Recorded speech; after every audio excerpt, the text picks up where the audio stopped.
nasib diri, takdir ilahi. Awang berjumpa seorang istri, putri manjin nama diberi, patut pula pada suami.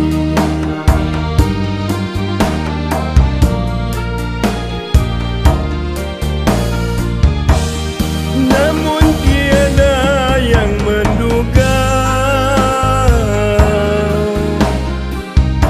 harimau betina manjin menjelma di tangan mertua manjin celaka. Manjin harimau nerkam sia-sia.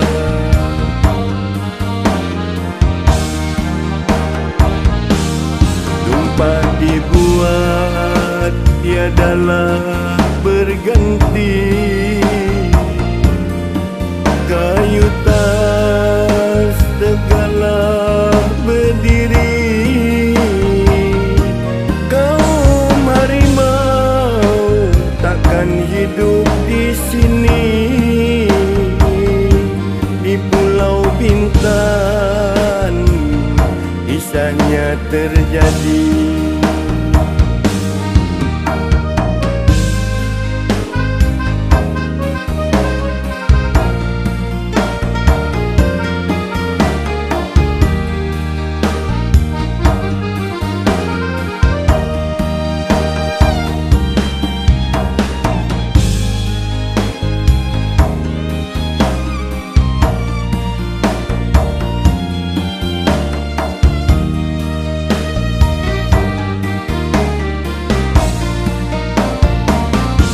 Sebelum lahir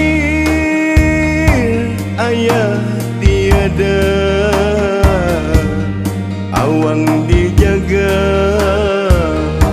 bunda tercinta. Bintang berjuang seorang diri demi awang ibu hati.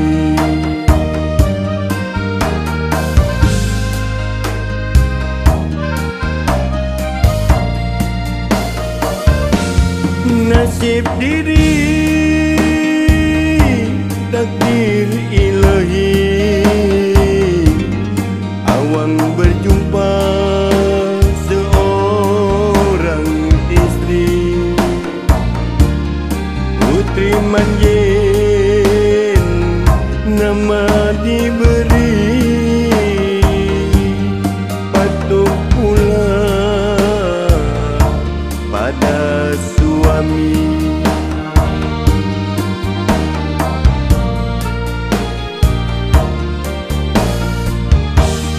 Namun tiada yang menduga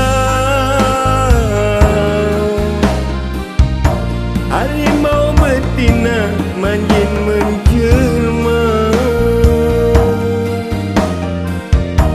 di tangan mertua manjin celaka. Manjin harimau nerkam sia-sia.